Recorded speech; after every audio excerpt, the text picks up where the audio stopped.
Let's talk disability. Hi, for those of you who don't know, my name is Beck Skill, and I am a fantasy and romance author, and my next upcoming book is the Gumiho King's Bride, which is a Korean romantasy inspired by Beauty and the Beast, where the MMC's cursed form is his human form, because he loves his fox form, and the FMC has cerebral palsy. Now, I do have my own chronic illness, but it is not cerebral palsy, but I do have a relative who had it, and that was what inspired writing my FMC. So cerebral palsy is a group of conditions, and the symptoms and what people struggle with just vary depending on person, but the damage is usually done before the baby is born to their brain, and it can affect everything from your ability to speak. It can affect your ability to walk. Some people may never walk if they have it. Yeah, it just depends on the people, but you can just have people who never walk, people who never talk. You can have people who function fairly well, but maybe they have muscular issues.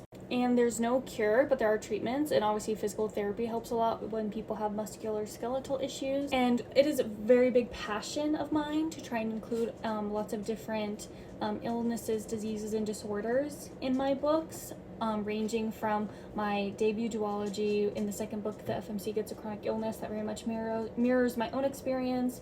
In Deep Fake in Love, my K-pop romance, the FMC is deaf in one ear. And it can be really hard, specifically when it comes to fantasy, to try and make diseases, disorders, disabilities feel very authentic and real, while also making an engaging story.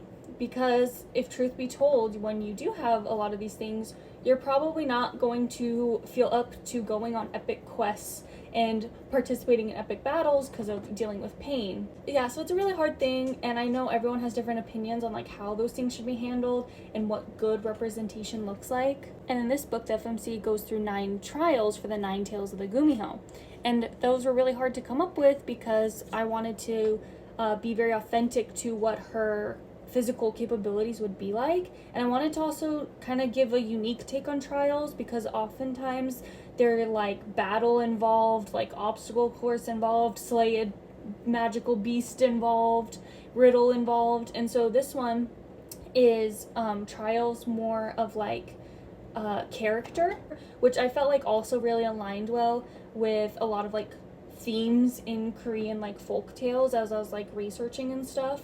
There's actually a kind of Beauty and the Beast-esque kind of feeling story, and it's called Divine Serpent Scholar, if I remember correctly.